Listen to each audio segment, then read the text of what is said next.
If there were a place in the world where you could store and protect the truth, it might be deep in the Rockies, in a field, on a ranch, in a silo, where an American patriot tells you what keeps him awake at night. Now, here is Medal of Honor recipient Drew Dix and words from the Silo.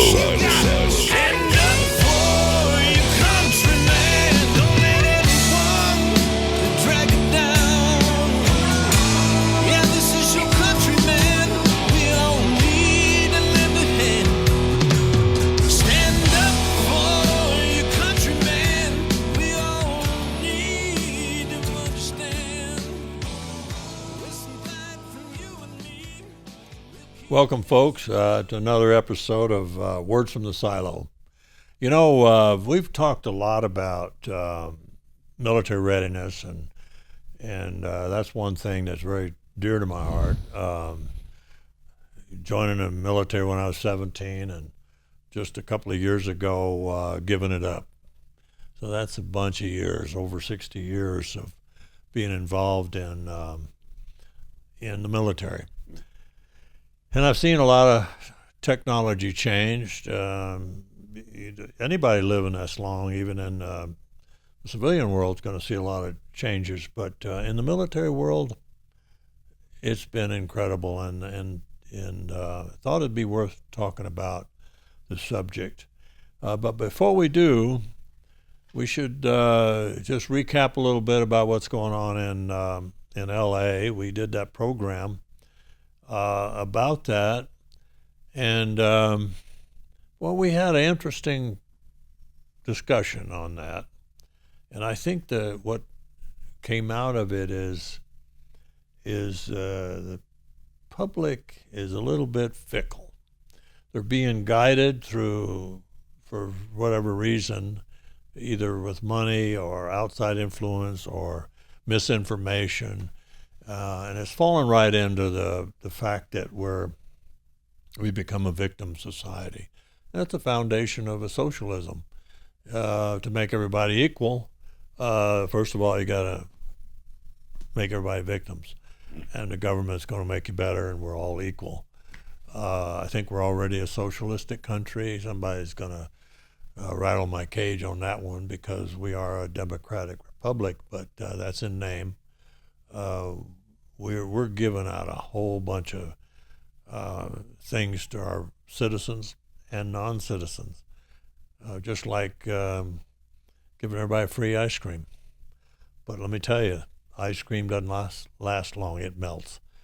And if we're just using it, the freebies, to make a point to transition us into a more defined socialistic country, that's a tactic that's being employed, and I think we got to watch it. Didn't get a lot of calls on it, but a few comments about that, and so Brad, did you think about that any longer? Because that was an interesting subject. Yeah, it seems like it's a little over my pay grade because it makes my head hurt. You know, it keeps me up at night, but hopefully the protesting dissipates, because I think you got a lot of weekend protesters that think they're doing the right things, and maybe they're not as convicted as they imply, and so which is a shame, because we're still keep poking the lion and poking the lion and poking the lion. Yeah, you know, I'll go out on a limb and say our country, our citizens, and not citizens, but the people here have a pretty comfortable life. If you don't, it's because you choose to be homeless, or you choose to be a criminal, and you're always looking over your shoulder. But all in all, we have a comfortable life, and when you, I don't know how this thing is getting legs with everybody being okay and can get a job if they want, but somebody has convinced, some entity is convincing these people that are protesting that they don't have what they're supposed to have. Yeah. Now, sure, the illegals, and I'll call them that because they don't belong here unless they've gone through a process. And the administration has got their hands full. We heard this term gotaways and all that. Well, we're not even getting rid of the equivalent number of gotaways. I mean, we aren't. I think there's a lot of self-deportations that we got to rely on, and that's going to be the answers, because I don't know that you can pack up enough people and head them out of the country. Yeah. No, I don't. That's a daunting task. Yeah, and we got technology to help us get rid of these people, move them on. We got military presence, National Guard, law enforcement. We can get them out of there. We've got our border pretty well sealed up, but let me tell you, this honeymoon period with the wall being rebuilt and enforcing the border, they're going to figure out another way to get in. So I think one of the best ways to deter that is to cut off all the benefits to non-residents. So I'm hoping they'll stick with that. But what I'm concerned about, and I always get back to readiness, and that's our ability to defend the homeland and the citizens. And that's a clear mission for the president, commander-in-chief, because that's why they call him the commander-in-chief. He's commanding our military. He's commanding our Department of Defense through his secretary and a series of flag officers. But we did a whole program on the abuses of contracting. Now that cost us a lot of money when we develop hardware that we think we need, and it's very expensive, and some of it is very high tech. Mm-hmm. I'm not gonna go back so far and tell you how it used to be. You know, we've used the term going to school uphill both ways in snowstorms, and so it's a little of that, but we didn't have a lot of technology. We used iron bombs, we used rifles and hand grenades and all that, but we've gone to some high tech technology aircraft, very expensive. I've always been, even as a young officer in the military, when I heard the price tag of some of these very sophisticated aircraft, it bothered me because my job was sabotage and stuff, and I could take one out. And if it cost $100 million to build an aircraft, or maybe 200, or maybe the money's not even the issue, but the time it takes to replace it, that is a vulnerability. So we have to be careful that we don't let these corporations and retired generals and stuff convince us we need this high tech. And we need to keep up with it. We've come out with some really good hardware by understanding technology. But just like these sophisticated bombers that we have and the Russians have and the Chinese and other countries, and Ukraine just took a bunch of them out with some drones. Mm-hmm. Their technology, the drones were, but they implemented it by hands-on.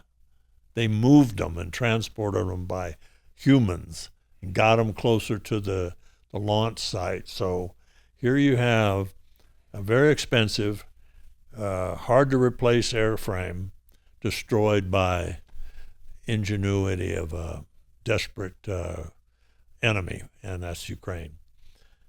So I think we got to be careful that we don't put all of our eggs in one basket. Are drones probably the most advanced technological weapon you've seen in your years of when technology? Because obviously there's always been technology. Yeah. Is that one because they're not manned by a human and they can do destruction without any, with no human potential casualty? Or I see where you're going with that.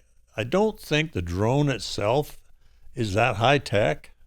I mean, before we had drones, we had the ability to send a missile that would track something down. But a drone is basically simple. It evolved. It's one of those high tech things that evolved into a common technology.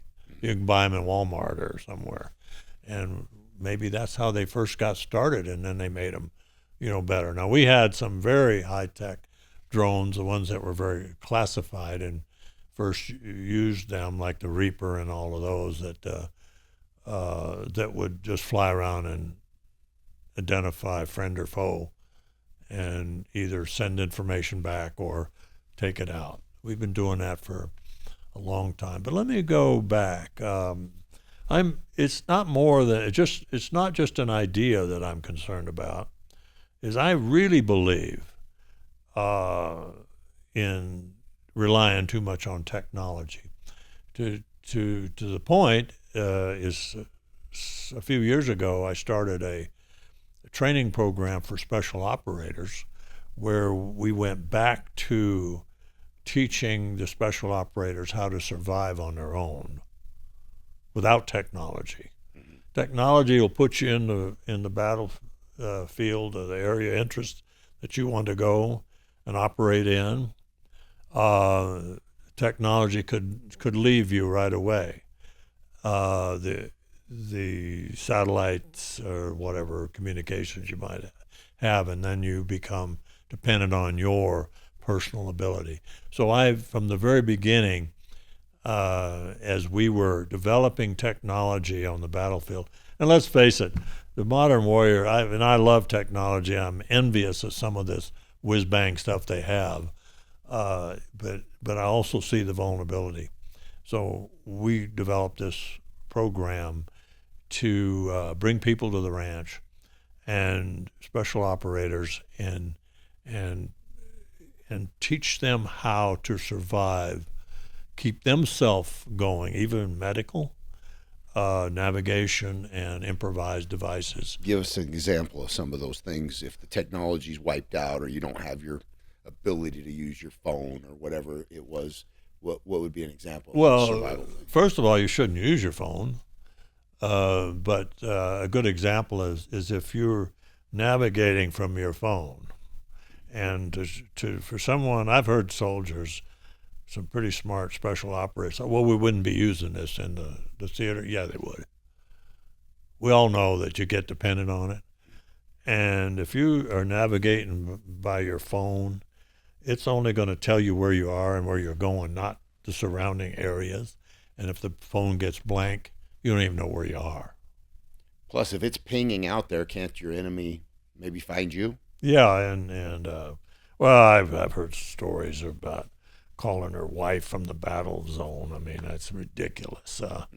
I'm just horrified at that whole concept for two reasons. One, they shouldn't be worried about what you're doing. It's bad enough that you're gone. You shouldn't be worried about them. But yeah, to listen to a conversation, who knows what they talk about. It's just interfering with the mission. But I got a couple of stories about high tech that I need to share. And I used to work on the polar ice, a pretty remote part of the world, floating sea ice. So your spot in the world moves all the time. I mean, you're in the same place in the world, but you're on the ice, and it's moving you, right? Okay. And we didn't have GPSs. They were available to us, but the early ones in the early 80s to the mid 80s were too big and cumbersome, and by the time you put insulation around them, that you couldn't carry them. It'd be a foot locker this big with a device, so we didn't use them. But I remember, let's see, this was about, I'm going to say 89 time frame, before the Soviet Union collapsed. We had a special aircraft that we used, a reconfigured DC-3, old-time airplane, built in the 30s, but they put 3 turbines on it. Technology improved the lift and the range, and it made it a wonderful airplane for our mission. Well, that airplane got sabotaged just before it was to take off to pick me up in Alaska to fly to Greenland to go out on parachute on the pole. But before we were to parachute out on the pole, we had to find the perfect ice station. So we'd take this airplane and it could fly around, and I'd look at the ice and we decide which one we're going to have. Well, on that year, because of a very successful program, it was sabotaged, right? So I got called and said, we're going to have to scrub the mission. We don't have the tri-turbo. And I said, well, we don't have to scrub the mission. What about the C-130s? Well, that's the latest C-130s out of Schenectady Air National Guard. Brand new C-130s. They were ski equipped, but you couldn't use them on sea ice because they're too big of an aircraft to land on floating ice. And but they were a good platform. So they agreed. They got a C-130 up there from the 109th National Guard from New York. And we rendezvoused in Thule, Greenland. And they knew the deal. We're going to go towards the pole, and we're going to identify the right ice station. And it might take a week of flying. And I liked it because you could, in the cockpit, you could kind of run around there, look out both windows, and and all that. It was kind of cool, nice, warm. I like this tri-turbo. But anyway, they had what they called Omegas, which is a navigation system. And they had redundancy in them, 2 of them. So the navigator sat behind the pilot and the aircraft commander or the co-pilot, and the navigator's here, and he had his Omegas. And I didn't know much about them, but it was pretty amazing. I was amazed because he could punch them in there, and it was calculating our position. We take off. So Thule, Greenland is 700 and some miles, or more than that to the pole, but 700 miles to the end of Greenland and off, which is quite a jaunt. So we go to the pole, 90 north. The whole world, the longitudinal lines converge at the pole, so they get narrow. So the location is kind of, it's if you understand the grid lines. Okay. They're wider at the equator, and they get narrower and narrower and narrower. Okay. So I'm looking around, and we were up there for 6 or 7 hours. It could stay up there a long time. Mm-hmm. And we were at 300 feet. There was a lot of lead smoke, what we called it, when the ice breaks up and you can't see the ice, so we had to be low. And so the aircraft commander tells the pilot, chief pilot, or the pilot, well, let's head on back. Nav, give us a heading. And I'm sitting on the bench back there, just ready to settle in for the couple-hour flight back. I look over, and the nav is tapping the Omegas. That's a bad sign. Okay, why is that a bad sign? Well, something wasn't working. Okay. He's tapping it like. I got you. He's tapping it. Tapping it like, and then the aircraft commander says,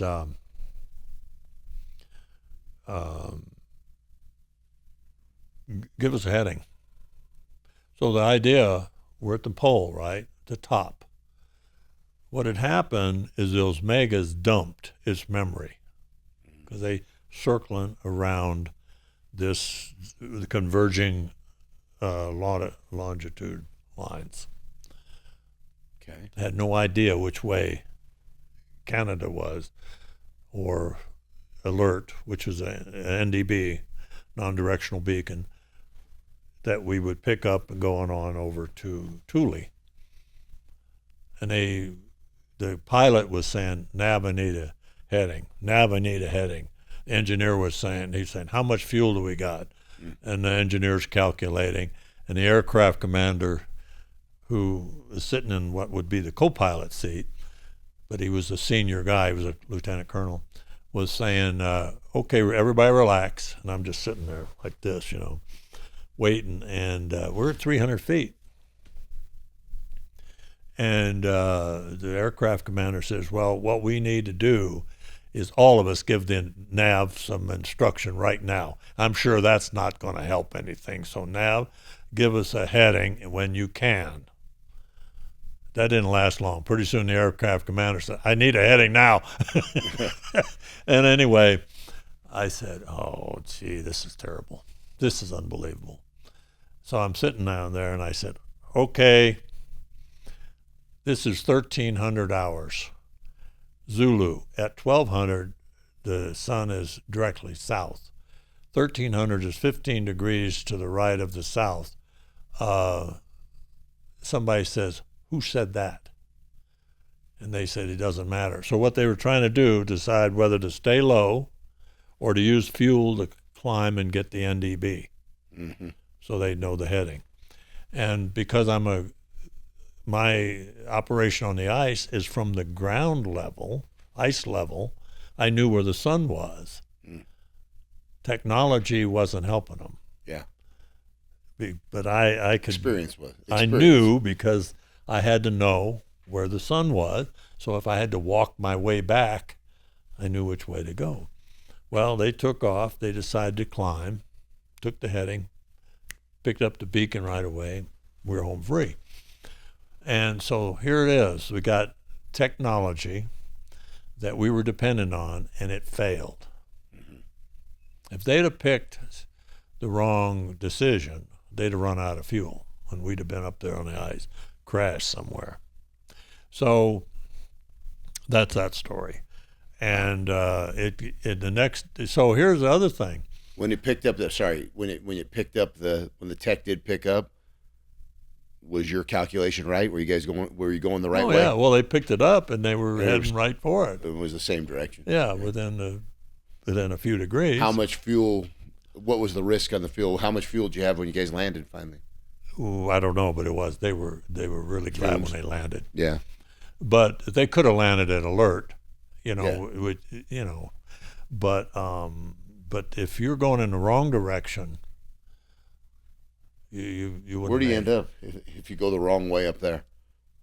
Like what else is that? There's nothing else. Well, the wrong way would be Russia, because you're in the top, and Russia has about half of the Arctic. Is Thule the closest place? Well, Canada is the closest. Canada's closer. And then Greenland, on the top of Greenland, Station Nord is actually the closest, but there was no directional beacon there. Just a place on the Earth. Yeah. The beacon is what they needed. So before they got to before I put out that little bit of, like they said it was God or something. He said, I don't care if it's God, let's do it, because I didn't say who it was. I was just on the intercom. Yeah. And is this nav? Pull out your sextant and whatever. They have in the top of a C-130 is a hatch, where you could pull back the shade and take a sunshot or whatever. Well, they didn't have it. It was a brand new aircraft, and they had Omegas. They didn't need the sextant, which is like back in the Christopher Columbus days. I mean, the sextants work. Yeah. And to take a sunshot or whatever. But so they didn't have it. They were relying on technology. Technology failed, we were lost. So I went back to my basics, which is low tech, knowing where the sun, because it moves up. It's easiest on the pole to navigate because the sun doesn't go over the top and down. When it comes up, it's at the same, and every day it's a little higher until it comes back down and it's dark again. But anyway, so the next morning we're going to do it again, and the aircraft commander, we're all briefing before the day was out, and he says, Nav, Are you covered? And obviously he found himself a sextant, and he held up his bag, his bloodshot eyes. He'd been studying it all night. but anyway, very professional crew, but they fell in a trap, and we're relying on technology, and it will fail.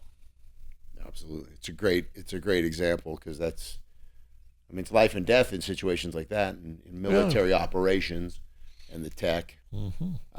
Probably don't hear the stories when tech fails a lot, because maybe there's no survivors. No, there isn't. You know, I like to use that story a lot, because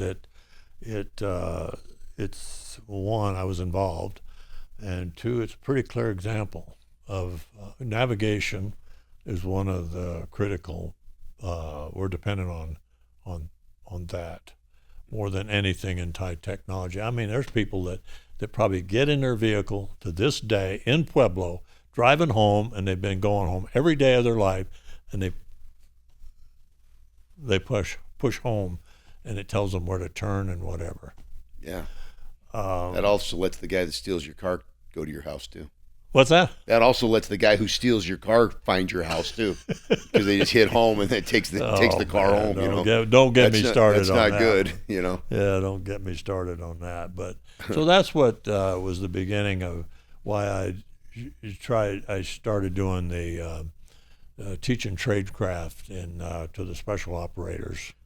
When you had some of those young operators, did they question when you would question tech, or did they start to understand what you were trying to tell them? That and how do they develop that skill that you learned when you didn't have tech, because you had to learn other ways? And how do you develop that skill when you rely on tech your whole life? They have to learn it all over again. They may not have ever known it. That's what I'm saying. If you get a 25-year-old, 23-year-old, on a rare case you have somebody 21 in special forces, but when you get somebody in their low 20s that has never really depended on navigation by the terrain, or just feeling where everything is, they look in their screen. They never look out of their vehicle. And when I was probably haven't even ever looked at a map, like a printed map. One of the hardest things when we were doing the training there, I'd say get some road maps. Do you know that I had a hard time finding road maps at the gas stations? I know that. Yeah, I've looked for them before. Yeah, you can't even get them anymore.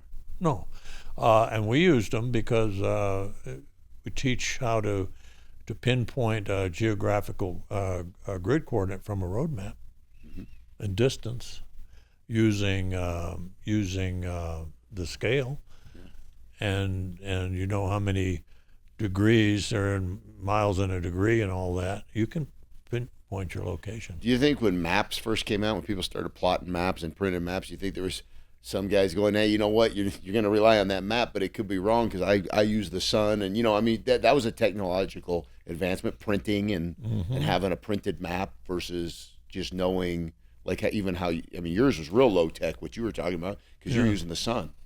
Well, and when I was working in the ultimate beacon. Yeah, when I was working with indigenous troops, I tried to show them on a map. They couldn't even comprehend. They just worst of all, they knew right where everything was. They didn't have high tech to show them, but they knew where it was. Why would you need to have a map to get me from here to there? I know where it is. Yeah. But they didn't realize that you had to sometimes call in air support or whatever. But or I want them to show me where the enemy is on the map. You had to draw pictures on the map where you knew that there was a pagoda or something there. Then they would just point next to the pagoda or whatever. Do you think the ability to knock out internet and tech and satellites and things in warfare now is becoming a thing? Or do you think you'd be knocking it out on your own troops too? Well, I think we're going to lose the ability to have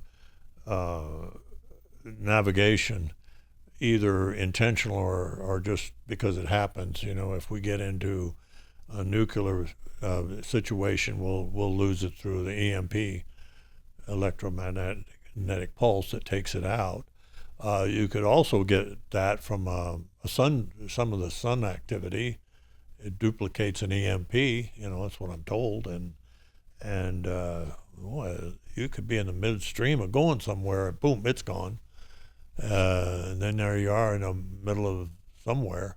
Well, we might see the true fortitude of military and battle in the future, because when that stuff gets knocked out, that's a game changer possibly in a battle, right? Yeah, and so some of these drones. Okay, let's look at this. We got high-tech armored vehicles, tanks, Russians. And guess what? You look at them, you can't recognize them. They got all kinds of wire and shit hanging all over them that some guy put on there to pre-detonate a drone or before it hit the armor. So that is low-tech defeating high-tech.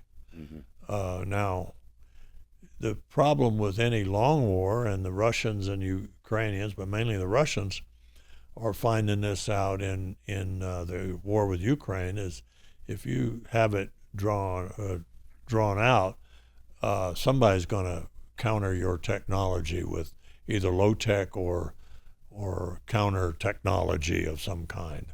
They'll figure a way around it. So that's why any war that we have, it needs to be fast.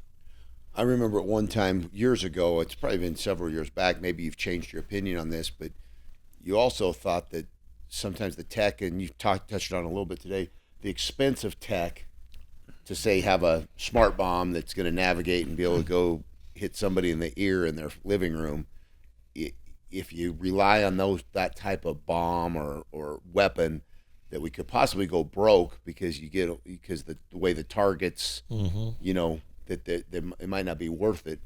I don't know if I'm saying that right. Yeah. Where you could go broke on the weaponry. Well, that would only be a problem on a long-term war, because on a short-term war, you just use what you have and take out the enemy. But if they're countering you with a drone that costs $1,500 or $2,000, or maybe the money isn't an issue because they've had an economy, a cottage industry making drones, and they were doing that for a while in Ukraine. And I think they've all become more sophisticated, but they're still pumping those things out of their garages to the level of, I've heard 80,000 of them a year. How big are they? What do they look like? Well, a lot of them are little, but then there's some that are much bigger, that are carrying a bigger payload. The range is a limiting factor of some, but that's why in the recent attack that the Ukrainians initiated to knock out those strategic bombers, they had to get closer to the target, and they did it in trucks. And are they fast? Not real fast. I mean, they're probably, I don't know, 150 miles an hour or something like that. I don't know. Maybe some are a little quicker, but they have to get close because of the range. How close? Well, depending on the drone, I guess. Yeah. We've got some that launch from here and would go all the way to the Middle East, but we also got some that launch in Middle East and operated by the pilots in the United States. I mean, that's a whole nother thing. We've been doing that for years. But I think the dependency on that, it's going to happen. I'm not saying we shouldn't get high tech. We need to keep up with our enemy. But more than the cost is the time it takes to replace that. These cruise missiles and these missiles that we're firing off of ships that knock out a dozen drones at one time, and the drones that they make for $1,500, or even if it's $10,000, it doesn't matter because they're doing it with more rapidly. and they can pump them out.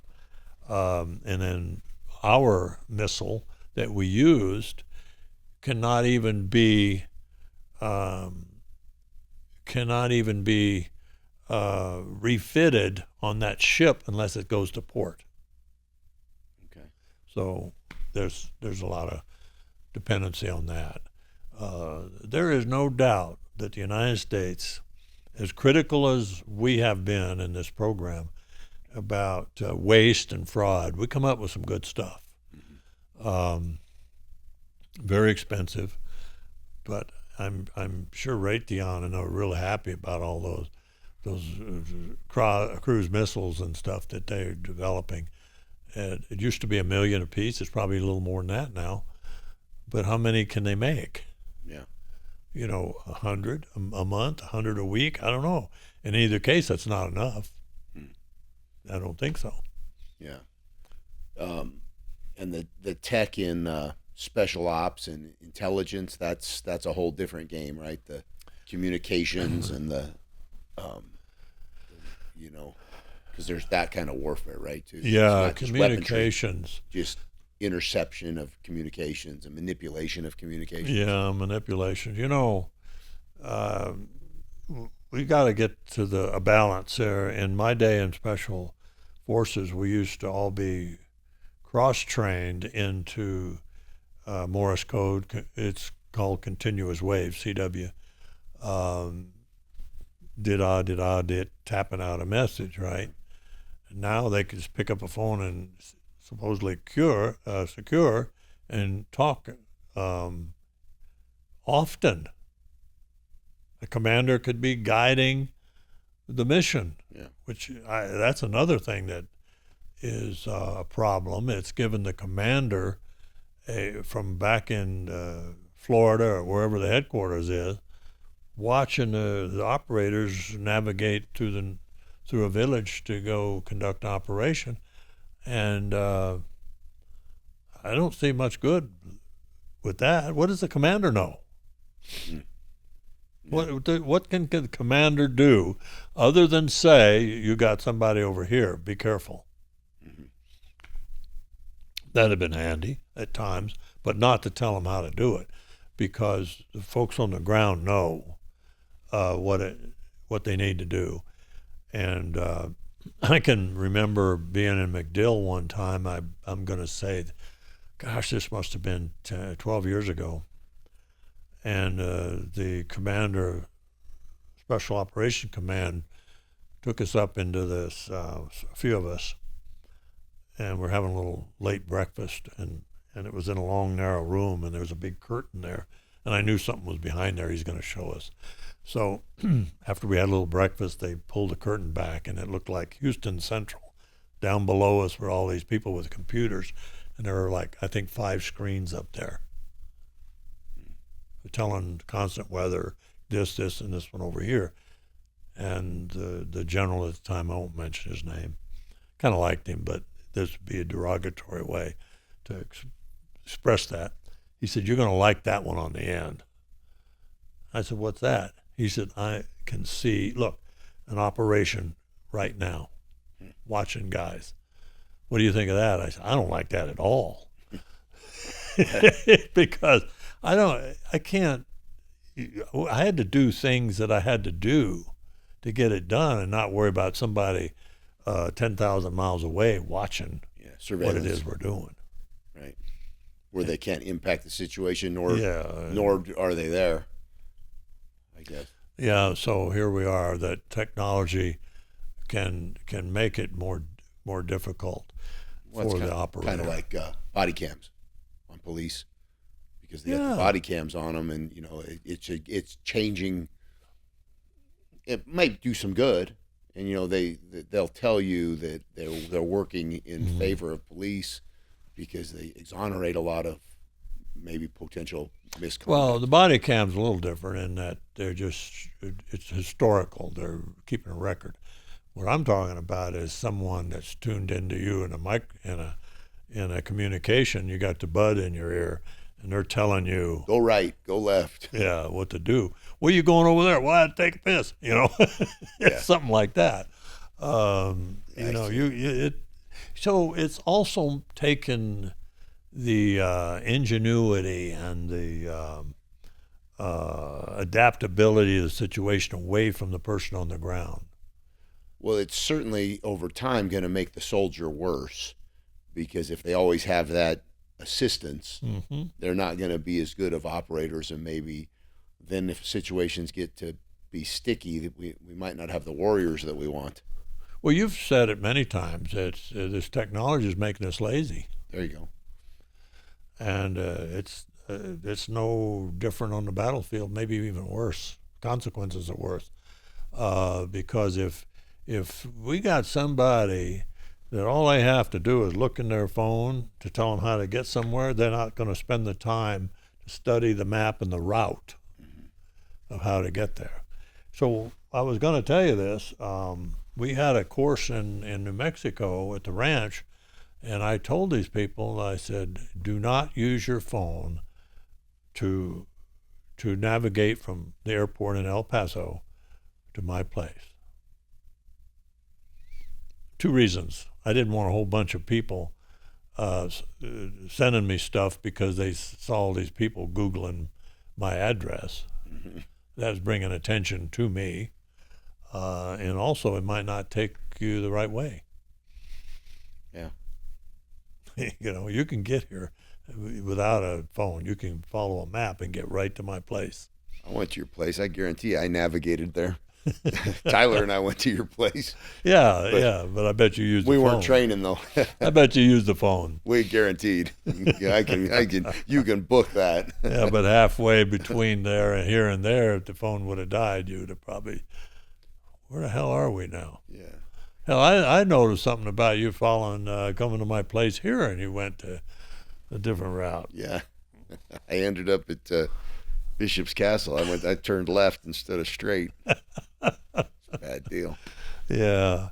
No, it's the technology. I love it. I tell people all the time I'm envious, especially the operators, but you can't rely on it. It's a tool. It's not a crutch. It'll help you. You know, we used to teach, and it's hard. You asked this question a minute ago. How hard is it to teach these young guys to do without the phone? Yeah. They can't even comprehend it in some cases. We taught a course on how to determine height of a tree or a slope of a grade with a pencil.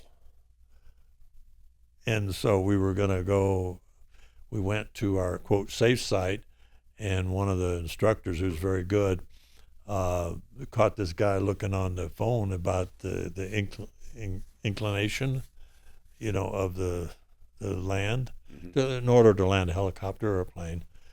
And he said, well, I'm looking at right here. You know, what do you say to that? Yeah. You know, what do you say to that when they may not have this? They shouldn't have it. Yeah. It's a tool. They shouldn't have this on them. Right. And when you do a pre-mission briefing, or we used to go, we call it isolation, depending on the level of mission, you would isolate yourself for up to 6 weeks preparing for this one mission where you knew everything about it. We didn't have cell phones. Now they don't even do much of that because they can plug it in initially and they can just tell them where to go. Yeah. It's nice, it's efficient, and it works, but the training has to be, but if you don't have it, you need to know how to do it this way. And if you're in the middle of it and it dies for whatever reason, it's like starting a fire. I mean, you can use matches all day long until you don't have any, but then how are you going to start it if you don't know how to do it? Yeah, and depending on, we used to teach where people went behind the lines living with villagers and whatever, incognito, and every village has the witch doctor or somebody with a bag of outdated medicines. You know, I mean, we're talking about real primitive, but there was always, people are health conscious. There's always the witch doctor or whatever. And so we taught them how to use, one, that happened, that there is that person in there, find out who that is.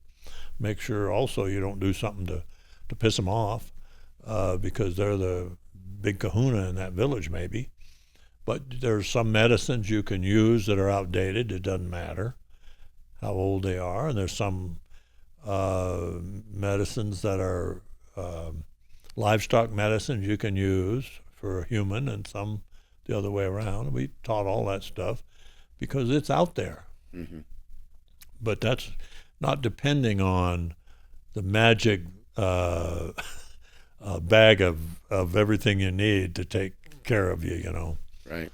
And we don't even know how to purify water hardly. I mean, they got soda straws that supposedly purify water, but on the battlefield, you could, I guarantee you could follow a unit based on the disposable water bottles. Oh, leaving a breadcrumb trail.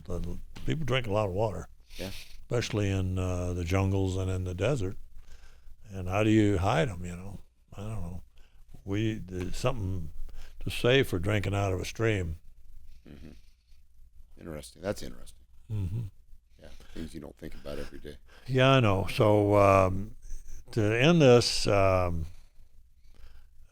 technology is good.